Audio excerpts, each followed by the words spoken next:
오늘 하나님 주신 말씀은 느헤미야 4장 16절에서 20절 말씀입니다. 느헤미야 4장 16절에서 20절 말씀 다 같이 우리 한 목소리로 읽겠습니다. 그때로부터 내 수와 사람들의 절반은 일하고 절반은 갑옷을 입고 창과 방패와 활을 가졌고 민장은 유다 온 족속의 뒤에 있었으며 성을 건축하는 자와 집을 나르는 자는 다 각각 한 손으로 일을 하며 한 손에는 병기를 잡았는데 건축하는 자는 각각 허리에 칼을 차고 건축하며 나팔 부는 자는 내 곁에 섰었느니라. 내가 귀족들과 민장들과 남은 백성에게 이르기를 이 공사는 크고 넓음으로 우리가 성에서 떨어져 거리가 먼즉 너희는 어디서든지 나팔 소리를 듣거든 그리로 모여서 우리에게로 나아오라. 우리 하나님이 우리를 위하여 싸우시리라 하였느니라. 아멘.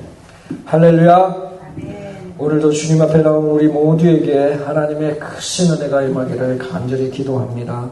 오늘은 느헤미야 4장 16절에서 20절의 말씀을 가지고 깨어있는 자는 이라는 제목으로 하나님의 말씀을 전하려고 합니다.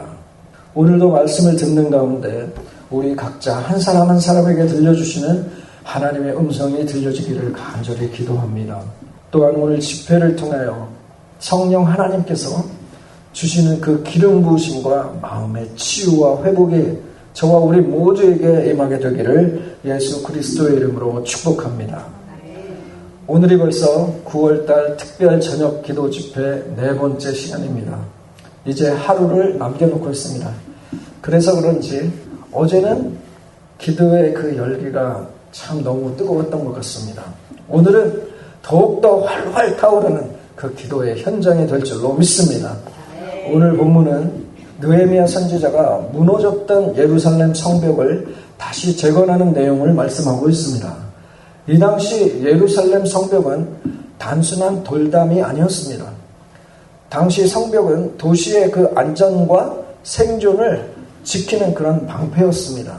그래서 성벽이 무너졌다는 것은 곧 적에게 완전히 무방비 상태로 노출되었다는 그런 의미입니다. 성벽이 없는 도시는 언제든 침략을 당할 수밖에 없고 또 주민들은 늘 두려움 속에 살아야만 했습니다. 그러나 예루살렘 성벽의 그 의미는 단순한 군사적 방어선에서 그치지 않았습니다. 예루살렘은 하나님의 성전이 있는 도시였습니다. 성벽이 무너진다는 것은 곧 하나님의 도성이 수치와 조롱을 당한다는 것이었습니다.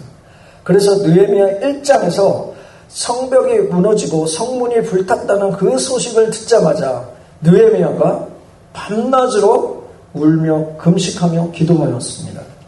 성벽은 곧 하나님의 이름의 그 영광과 연결되어 있습니다. 성벽을 재건하는 것은 단순한 도시 재건 사업이 아니라 하나님의 백성이 다시 하나님 앞에 바로 서는 그 영적 회복의 상징이었습니다. 또한 이 당시 성벽은 단순한 벽이 아니라 하나님의 백성을 보호하는 그런 울타리, 하나님의 임재와 공동체의 정체성을 상징했습니다. 무너진 성벽이 회복될 때에 무너진 공동체의 믿음이 회복되고 흩어진 백성들의 정체성이 다시 세워지는 것이었습니다. 오늘 우리의 삶 속에서도 성벽은 중요합니다. 눈에 보이는 성벽은 우리가 없지만 영적인 성벽은 곧 우리 믿음의 울타리요 그리고 기도의 담이요 말씀의 경계선입니다. 이러한 성벽이 무너지면 우리 마음은 세상과 죄로부터 쉽게 침범을 당합니다. 성도들의 가정도 그렇고 교회도 그렇고 기도가 무너지며 말씀이 약해지고 성벽 없는 예루살렘처럼 원수에게 노출된 그런 상태가 되는 것입니다.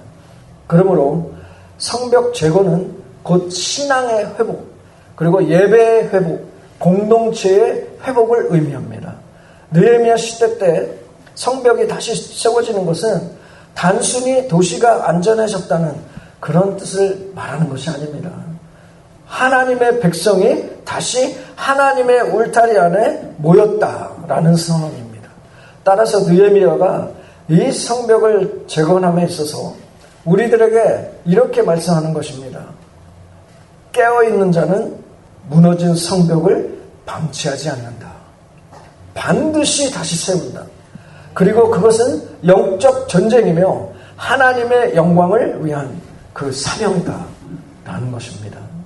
자, 이렇게 우리가 이 성벽의 역사적 의미와 오늘날의 그 영적 적용을 분명히 이해하고 오늘 본문의 말씀을 들으면 깨어있는 자는 어떠한 모습인지를 더 깊이 이해하기 쉽게 될 것입니다. 그러면 오늘 본문 16절에서 18절을 한번 보겠습니다. 그때로부터 내 수하 사람들의 절반은 일하고 절반은 갑옷을 입고 창과 방패와 활을 가졌고 민장은 유다 온 족속의 뒤를 이었으며 성을 건축하는 자와 짐을 나르는 자는 다 각각 한 손으로 일을 하며 한 손에는 병기를 잡았는데 건축하는 자는 각각 허리에 칼을 차고 건축하며 나팔 부는 자는 내 곁에 섰었느니라 말씀합니다. 지금 본문을 보면 느헤미야와 백성들은 성벽을 재건하면서도 언제나 무기를 손에 놓지 않았음을 볼 수가 있습니다. 그리고 절반은 일하고 또 절반은 갑옷을 입고 무기를 가지고 있음을 우리가 볼 수 있습니다. 또한 건축하는 자는 칼도 허리에 차고 있었습니다. 여러분, 지금 이 모습이 성벽을 재건하는 사람들의 모습입니다. 그런데 이 성벽을 쌓는 이 모습이 이해가 가십니까? 이런 무장을 하고 칼을 차고 무기를 가지고 한 손에는 우리가 지금 이 느헤미야와 백성들의 이 모습을 보면 겉으로는 벽돌을 쌓는 일을 하고 있는 것을 보입니다. 말 그대로 무너진 예루살렘 성전의 그 성벽을 재건하기 위해서 일하고 있는 것입니다. 그런데 일하는 사람들이 갑옷을 입고 무기를 가지고 있습니다. 이게 무슨 의미를 저와 우리 모두에게 말하고 있는지 우리가 알아야 합니다. 바로 지금 이 느헤미야와 백성들은 벽돌로 성벽을 쌓는 일을 하는 것이지만 실제로는 영적 전쟁을 하고 있음을 보여주고 있는 것입니다. 영적 전쟁. 여기서 중요한 것은 백성들이 일과 전쟁을 동시에 붙들었다는 것입니다. 일과 전쟁을 동시에. 다시 말하면 하나님의 일을 하면서도 악한 사탄 마귀의 그 영적인 공격을 결코 가볍게 보지 않았다는 것입니다. 느헤미야 선지자는 지금은 성벽만 세우는 것이 아니라 동시에 하나님의 나라를 지키는 그 영적 전쟁의 시간이다 라는 것을 알고 있었습니다. 이 느헤미야 선지자의 모습은 우리에게 이렇게 말씀하고 있는 것입니다. 깨어있는 자는 언제나 영적 긴장을 풀지 않는다 라는 것을 강조하고 있는 것입니다. 깨어있는 자는 언제나 영적 긴장을 풀지 않는다. 우리가 성경 속에서 보면 느헤미야 선지자와 같은 그 영적 긴장을 가지고 살아갔던 인물들이 많이 나옵니다. 성경에는 늘 영적 긴장을 늦추지 않는 그런 인물들이 많이 있었습니다. 예를 들면 우리가 잘 아는 사도 바울이 있죠. 사도 바울은 고린도전서 9장 27절에서 이렇게 말합니다. 내가 내 몸을 쳐서 복종하게 함은 내가 남에게 전파한 후에 자신이 도리어 버림을 당할까 두려워함이로다 말합니다. 사도 바울은 영적인 사람이면서도 늘 자기 자신을 훈련하며 영적 긴장을 늦추지 않았습니다. 그리고 늘 영적 긴장을 늦추지 않은 대표적인 분이 계시죠. 우리가 너무나 잘 아는 분. 이분을 우리가 이야기하지 않으면 저와 우리 모두는 이 성경을 모른다고 해야 합니다. 누구입니까? 예수님입니다. 예수님. 예수님께서는 공생의 기간 동안에 새벽마다 한적한 곳에 나가셔서 기도하셨습니다. 수많은 그런 사역과 그렇게 수많은 기적들을 이루시는 그 순간 속에서도 예수님께서는 절대로 영적 긴장을 풀지 않으셨습니다. 항상 늘 하나님 아버지께 기도로 연결이 되었던 분이 예수님이셨습니다. 무릎으로 사신 분이 바로 우리 예수님이십니다. 저와 우리 모두도 다른 건 몰라도 이 예수님의 뒤를 쫓아가는 삶을 살기를 간절히 바랍니다. 내 몸을 쳐서라도, 내가 내 몸을 쳐서라도, 사도 바울과 같이 쳐서라도 진심으로 작은 예수로 살아가는 저와 우리 모두가 되기를 예수 그리스도의 이름으로 축복합니다. 자, 그런데 이와 반대로 영적 긴장을 늦추다가 풀다가 무방비 상태에서 두 눈이 뽑히게 된 사람이 있죠. 누구인지 아시죠? 삼손입니다. 이 삼손은 하나님께서 주신 은사를 의지하면서도 영적 긴장을 풀었던 사람입니다. 그래서 결국엔 드릴라의 그 무릎에서 잠든 사이에 힘을 빼앗기고 원수에게 붙잡히는 그런 불쌍한 사람이 된 것입니다.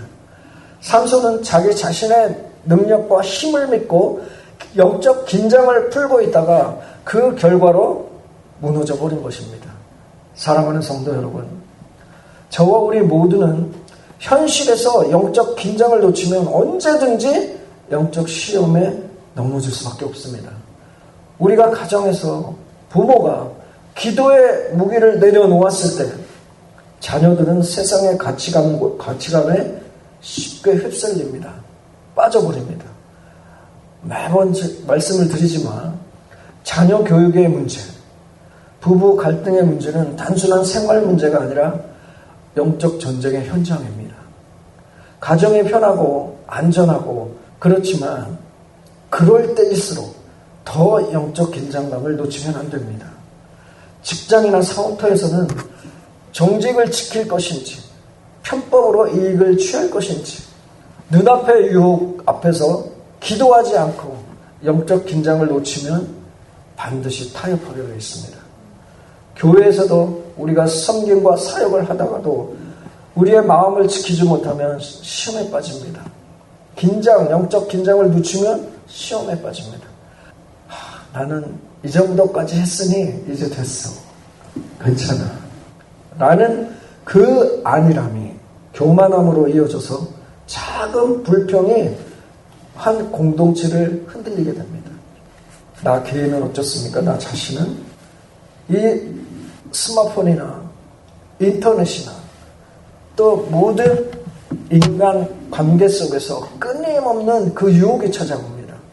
그래서 아주 잠시 기도의 무장을 이렇게 내려놓으면 사탄은 반드시 그 틈을 타고 저와 우리 모두를 아름다운 것으로 치장해서 좋은 것으로 유혹을 합니다. 이때 만약에 우리가 영적 긴장감을 놓고 있다면 그때는 100% 넘어지게 되어 있습니다. 사랑하는 성도 여러분, 이 느헤미야와 백성들이 성벽을 세우며 무기를 손에서 놓지 않은 것처럼 저와 우리 모두도 말씀과 기도, 믿음의 무기를 이 손에서 쥐고 살아야 합니다. 영적 긴장을 놓지 않는 것이 바로 깨어있는 자의 모습입니다. 깨어있는 자는 세상 그 한가운데서도 무기를 든 자들처럼 늘 하나님 앞에 서 있습니다. 그런 영적 긴장을 통해서 하나님께서는 그 깨어있는 자를 통해서 공동체를 지키십니다. 저와 우리 모두가 이러한 느헤미야와 같이 영적 긴장을 늦추지 말고 깨어서 기도로 우리 공동체를 지키는 하나님의 사람으로 살아가기를 간절히 바랍니다. 계속해서 19절에서 20절을 보겠습니다. 내가 귀족들과 민장들과 남은 백성에게 이르기를 이 공사는 크고 넓음으로 우리가 성에서 떨어져 거리가 먼즉 너희는 어디서든지 나팔 소리를 듣거든 그리로 모여서 우리에게로 나아오라. 우리 하나님이 우리를 위하여 싸우시리라 하였느니라 말씀합니다. 이 당시에 방해꾼이었던 산발락과 그 무리들은 계속해서 느헤미야와 백성들의 그 성벽 재건을 방해와 공격을 계획하고 있었습니다.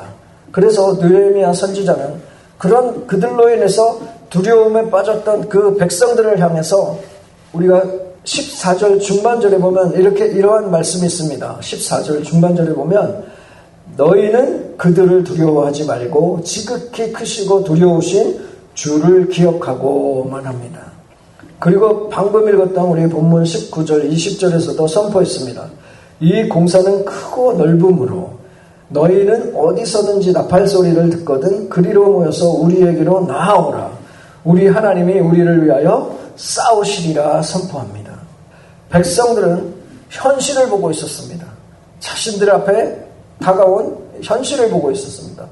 원수들의 그 조롱과 공격의 그 위협과 실제로 닥쳐올 그 전쟁을 보고 두려워했습니다. 그러나 느헤미야 선지자는 달랐습니다. 느헤미야는 그 두려워하는 백성들의 그 시선을 지금 있는 그 현실에서 하나님께로 옮겼습니다. 두려워하는 그 백성들의 그 시선을 현실에서 하나님께로 옮겼습니다.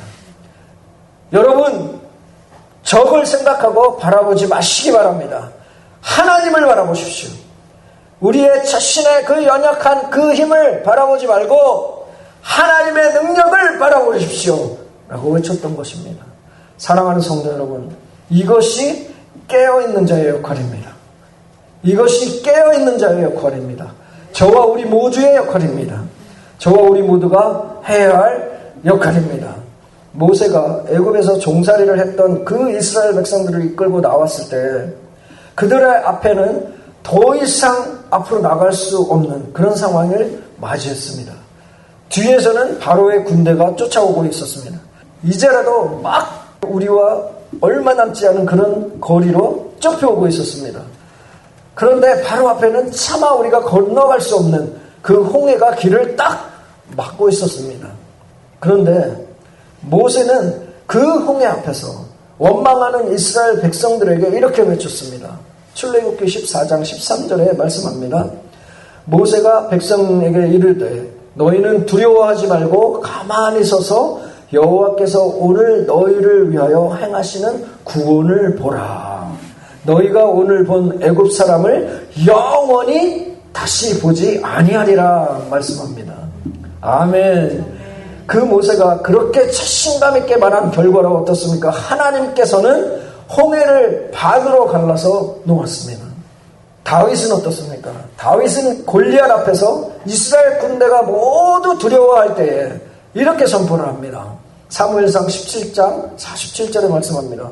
또 여호와의 구원하심이 칼과 창에 있지 아니함을 이 무리에게 알게 하리라. 전쟁은 여호와께 속한 것인즉 그가 너희를 우리 손에 넘기시리라 말씀합니다. 전쟁은 여호와께 속한 것인즉 다윗은 이스라엘 군대에게 닥쳐있는 그 현실을 보게 한 것이 아니라 누구를? 하나님을 보게 했습니다. 하나님. 예수님께서 풍랑 속에서 두려워 떠는 그 제자들에게 말씀하셨습니다. 마태복음 14장 27절에 말씀하죠. 예수께서 즉시 이르시되 안심하라 나니 두려워하지 말라 말씀합니다.